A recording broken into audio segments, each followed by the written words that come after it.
les gars, aujourd'hui nouvelle vidéo, épisode 2 de la mini-série comment devenir joueur pro sur Fortnite. Aujourd'hui on va aborder tout ce qui est aspect settings, que ça soit dans le jeu ou sur l'ordinateur. Pour ceux qui ne me connaissent pas, du coup moi c'est Podasai, je suis joueur pro depuis 5 ans. J'ai pu faire énormément de tournois, beaucoup de LAN, etc. Donc c'est pour ça qu'aujourd'hui je vous fais cette vidéo, je vais vous donner exactement tous les meilleurs settings à avoir sur le jeu. Et comme ça vous êtes prêts pour défoncer tout le monde sur le jeu tout simplement. Avant que la vidéo commence, bien évidemment, comme d'habitude, on n'oublie pas, code Podasai dans la boutique. Je fais gagner un pack parmi les commentaires cette fois. Donc il suffit juste de liker la vidéo, la commenter et vous pouvez gagner un pack Fortnite. Donc voilà, n'hésitez pas à les faire. Donc voilà, directement on se retrouve dans le jeu. Moi je vous conseille directement d'aller sur une map free build. Moi personnellement je suis sur la map d'Xwiz ou une map bullfight, n'importe, pour directement tester vos paramètres en temps réel. Donc voilà, on est parti. Donc directement les gars, on va dans les paramètres Fortnite, l'engrenage, et on commence directement avec l'option graphisme. Donc tout ce qui va être aspect que vous voyez à l'écran littéralement. Donc mode d'affichage, bien évidemment, vous laissez en plein écran 1900 par 1080. Je vous déconseille honnêtement les résolutions étirées parce que moi j'en ai testé pas mal et je trouve que c'est littéralement inutile. Donc pour moi vous restez en 1920 par 1080 16 neuvième. Synchronisation verticale, on met non. Donc maintenant le taux de rafraîchissement c'est très important les gars. Je suis en 240 IPS images par seconde parce que mon écran c'est un 240 Hz. Tout simplement pour savoir combien de Hz fait votre écran. Vous allez tout simplement sur votre bureau, vous faites clic droit, panneau de configuration Nvidia. Vous allez dans en haut à gauche changer la résolution. Vous descendez, vous trouvez PC 1920 par 1080, fréquence de rafraîchissement, vous cliquez et vous mettez le maximum. Donc moi étant donné que c'est un 240 Hz, ça m'a fait chier 240 Hz. Vous faites appliquer, oui, vous retournez sur Fortnite et vous mettez le taux de rafraîchissement qui correspond. Donc moi c'est 240, je mets 240. Donc voilà, ça c'est très important les gars. Ça fait extrêmement la différence pour ceux qui ont des écrans 120 Hz, 144 Hz ou 240. Donc voilà. Ensuite, le mode de rendu, on met en performance. L'ancien mode performance, on s'en fout. DirectX 11, on s'en fout. Et DirectX 12, on s'en fout aussi. Ensuite, dans l'onglet graphisme, la luminosité, vous laissez à 100%. Si vous voulez toucher aux couleurs, vous pouvez retourner sur le panneau de configuration Nvidia. Vous allez dans régler les paramètres de couleur de bureau. Vous descendez et éclat numérique, vous pouvez le monter à 80%, on va dire maximum. Moi, honnêtement, je vois pas trop la différence, donc je m'en fous un peu. Donc, on retourne sur le jeu directement. Donc, moi, je laisse à 100% pour avoir des bonnes couleurs. Après, les gars, bien évidemment, tout dépend de votre écran, etc. Des couleurs, comment elles sont réglées. Moi, j'ai les couleurs de mon BenQ par défaut. Donc vous voyez que mes couleurs elles sont un peu flat, mais moi mes couleurs elles sont un peu différentes étant donné que je joue avec les lunettes jaunes les frères. J'ai des couleurs assez différentes, donc tout dépend de vous. Testez les couleurs que vous voulez, mais voilà, après ça c'est pas très important on va dire. Ensuite, contraste de l'interface vous laissez à 1. Mode daltonien, moi je mets non, et je vous conseille de mettre non. Ça sert strictement à rien les gars de changer les couleurs directement dans le jeu. Honnêtement, depuis que j'ai commencé Fortnite, j'ai testé plusieurs trucs et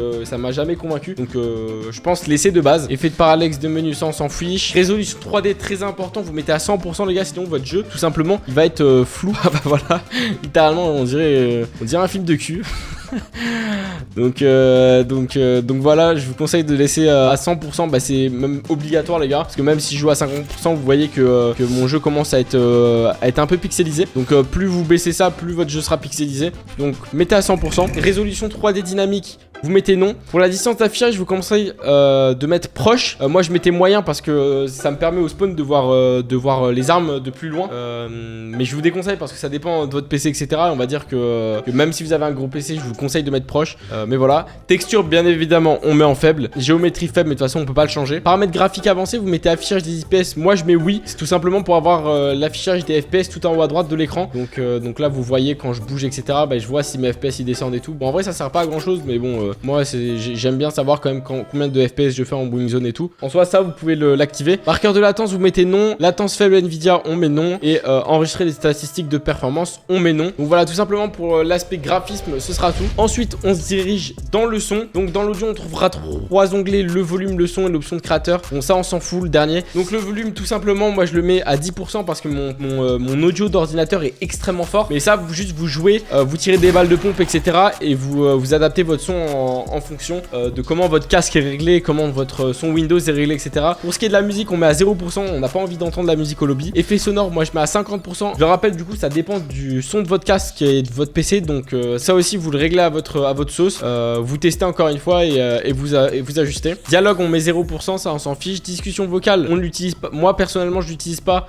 Donc moi je le mets assez bas et après le reste on s'en fout. Vous pouvez mettre même incrustation d'image, on peut mettre à 0%. Ce qui est du son, qualité du son, moi je mets haute. Son spatialisé du casque, vous mettez non les gars, sinon ça va vous faire des trucs bizarres. Donc son d'arrière-plan, ça permet en gros d'avoir des notifications en arrière-plan. Admettons que vous êtes en alta, vous regardez ma vidéo YouTube par exemple, vous trouvez une partie, bah ça va vous faire un petit bruit de battle bus tout simplement, même en étant au bureau. Donc ça c'est pas mal. Donc je vous conseille de l'activer, comme ça vous oubliez pas de sauter du bus. Visualisation des bruitages, très important les gars, absolument 100% des pros l'utilisent. Il n'y a pas une personne qui est fort qui n'utilise pas cette option cachée, très important. Ça vous permet tout simplement, comme je vous l'affiche à l'écran, d'avoir en gros des petits symboles autour de vous. C'est des petits aides en fait qui sont de base conçus pour les malentendants. Tout simplement c'est overcheat parce qu'en fait vous entendez plus loin que là où vous entendez le son. C'est-à-dire que s'il y a une personne qui marche à quelques mètres de vous, dans votre casque vous l'entendrez peut-être pas, et par contre via cette option vous allez avoir le petit symbole du bruit de pas en gros tout simplement, et vous serez au courant qu'il y a quelqu'un. Donc voilà, option cachée mais très importante les gars, voire l'une des plus importantes je pense du jeu.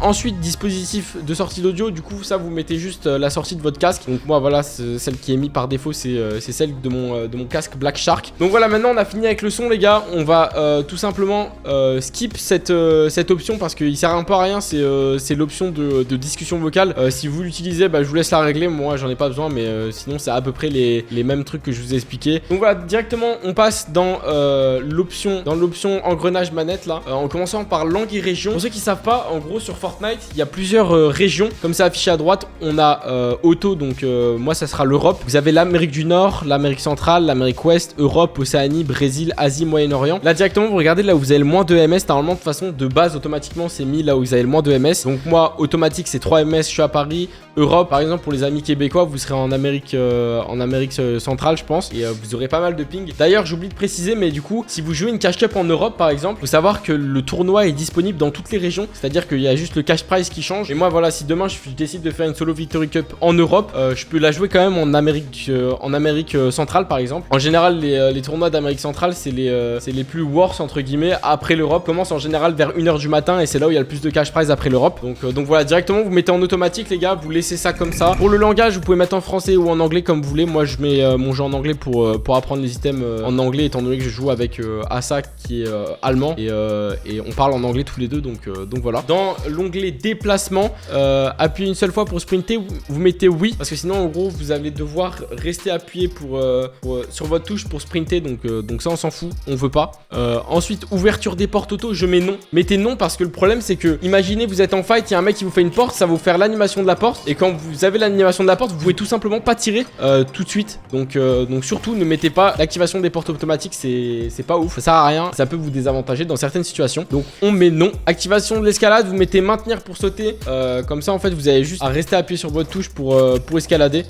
Ça vous évite d'escalader pour rien sans faire exprès de temps en temps. Donc voilà. Activation de l'enjambement, c'est pareil, vous mettez appuyé sur sauter, ça c'est le pire déplacement qu'ils ont jamais mis sur Fortnite je pense. Ok, maintenant maintenir pour intervertir avec l'objet, moi je mets non. Vous pouvez mettre oui, ça change pas grand chose, ça vous permet de changer un item, mais bon ça c'est une option un peu on s'en fiche. Appuyez une seule fois pour viser, vous mettez non. Marquer un danger en ciblant, on met non. Ensuite ramassage auto des armes, ça c'est très important, vous mettez oui. À niveau pro les joueurs utilisent des macros pour ramasser les armes plus vite dans un coffre. On a cette option qui permet de faire un semblant de macro entre guillemets. Vous mettez devant un coffre, vous l'ouvrez, ça vous récupère toutes les armes instantanément. Donc voilà. Je ferai pas de tuto pour installer une macro parce que voilà. Mais sachez que c'est une option assez cheatée, donc mettez oui. Emplacement d'objets préférés, ça mettez non parce que sinon des fois ça vous rangez vos armes à droite à gauche dans toutes les directions. Donc ça je déconseille fortement. Je l'avais activé à l'époque pour l'huile, mais bon je trouve que c'est de la merde.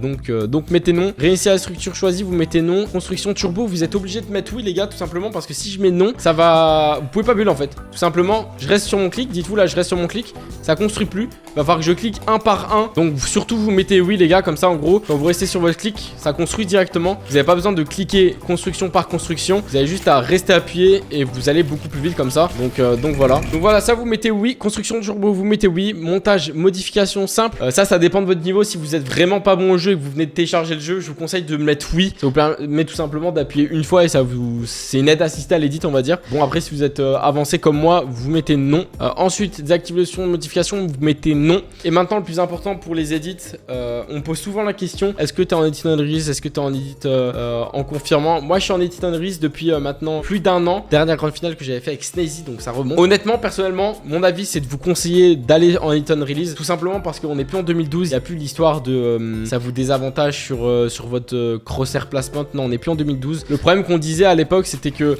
avec l'Edit on Release, on pouvait pas bien se placer. Admettons que je veux viser la porte, je suis obligé de regarder tout en haut jusqu'au dernier moment et ensuite sauter.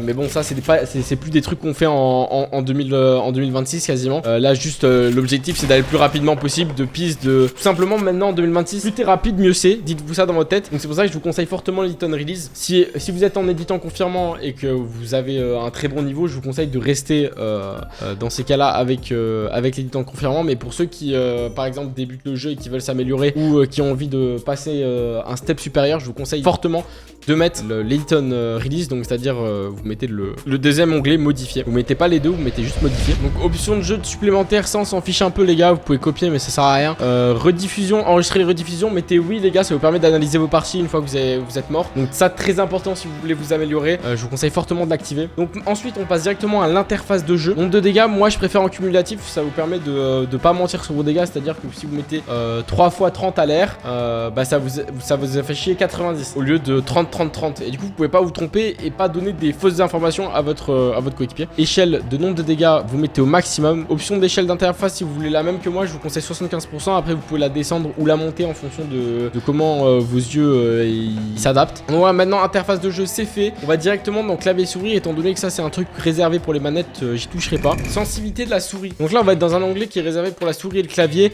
Ça va toucher tous les aspects qui sont à la sensibilité en grande majorité. Comment inverser la caméra de la souris, vous mettez non. Inverser les contrôles en avion, ça on s'en fout. Ensuite sensibilité de l'axe X et Y. Je vous oblige les gars à mettre la même sensi en X et Y, c'est très important, sinon vous allez jamais être régulier sur votre sensibilité. Dans la mini-série comment devenir joueur pro, de toute façon il y aura un épisode dédié à la sensi. Là tout ce que je peux vous dire c'est juste vous mettez votre sensibilité comme vous pouvez. Vous mettez juste la même en X et en Y, et en sensibilité visée et lunettes je vous conseille de mettre 50%, en gros ça va diviser par 2, ce qui vous permet de vous appliquer plus quand vous visez. Petit rappel, n'oubliez pas de désactiver l'accélération souris. Vous allez tout simplement sur votre bureau, tout en bas à gauche vous marquez souris, vous allez tout à droite option supplémentaire de souris, vous cliquez, vous allez dans option de pointeur et normalement si c'est améliorer la précision du pointeur c'est coché, vous décochez, vous faites appliquer OK et ça vous permet de désactiver tout simplement l'accélération souris et d'avoir une M plus constante. Sensibilité de construction vous laissez à 100% pour pas que vous ayez une sensibilité différente quand vous construisez. Ajustement en zoomant, moi je mets ancien, je sais pas ce que c'est. Ignorer commande manette non, souris prioritaire oui.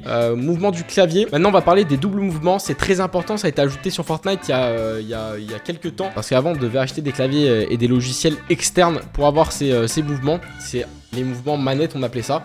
Donc vous mettez oui. Je vous conseille d'utiliser les miens 70, 90, 135. C'est simple. Ça vous permet de courir et de construire en même temps sans que ça vous stoppe, sans que vous allez trop dans le mur. C'est parfait par exemple pour faire des décales à droite ou des décales à gauche. Vous avez juste à vous décaler comme ça et vous pouvez tirer directement. Et voilà, du coup pour ce qui est de l'option souris et clavier c'est déjà fini. Donc voilà, maintenant on est parti pour mes touches. Moi je vous montre directement mes touches. S'accroupir j'utilise contrôle. Pour ce qui est du sprint je mets clic molette. Course auto je mets égal, j'active quasiment jamais la course auto.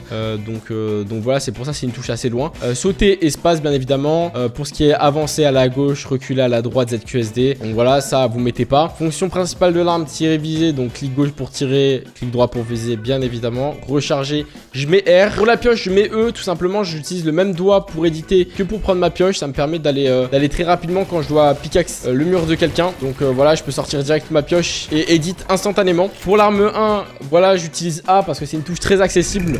Les touches accessibles on va dire c'est celles qui tournent autour de ZQSD. Donc ça va être A, E, F, C, Shift, Caps Lock, Control, etc. Toutes les touches en fait qui sont autour de vos touches pour avancer tout simplement. C'est là où vous seront vos doigts. Arme 2, arme 3, arme 4. Bon il y a écrit des trucs bizarres mais sinon c'est 3, 4, 5 de mon clavier. Utiliser, je mets la molette. Pour ce qui est maintenant des constructions, moi j'utilise le bouton 5 de ma souris pour le mur et le bouton 4 de ma souris. Les boutons 4 et 5 c'est tout simplement les boutons latéraux de votre souris. Donc moi c'est ces deux boutons. Ça va être le mur et ça derrière ça va être l'escalier. Le toit j'utilise Shift avec mon petit doigt. Ensuite pour le sol je mets V. J'appuie avec le pouce. C'est un peu une habitude à prendre. C'est un peu compliqué parce qu'au début vous allez appuyer sur votre barre espace, mais je vous conseille fortement d'utiliser votre pouce.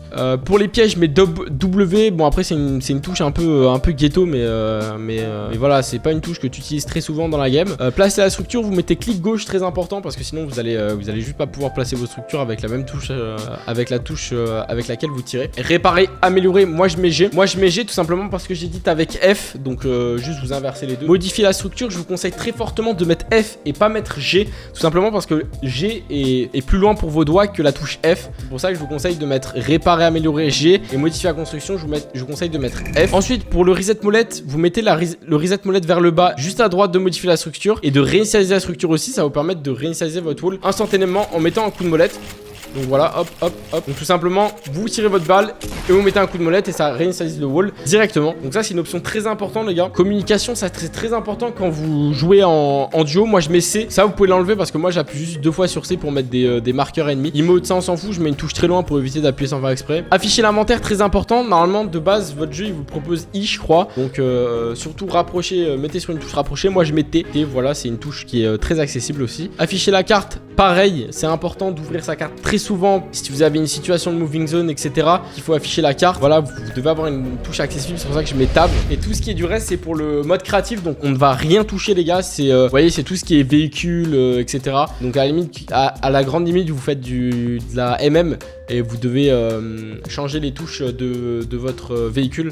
Vous allez là-dedans, mais sinon vous ne touchez à rien. Donc voilà, c'est tout pour les settings de 2026, les frères. C'est avec ça que je vais jouer pour l'année compétitive 2026. Je vous conseille fortement d'avoir les mêmes que moi dans les grandes lignes. Donc voilà, merci beaucoup d'avoir suivi l'épisode 2 de la mini-série Comment devenir joueur pro, axé sur les meilleurs settings à avoir. On se retrouve mercredi prochain pour l'épisode 3 qui sera axé sur les meilleures mécaniques. Donc voilà, moi je vous retrouve mercredi prochain pour l'épisode 3. N'oubliez pas, code PODASSA dans la boutique si vous voulez gagner un pack Fortnite. Et moi je vous fais des gros bisous. Ciao!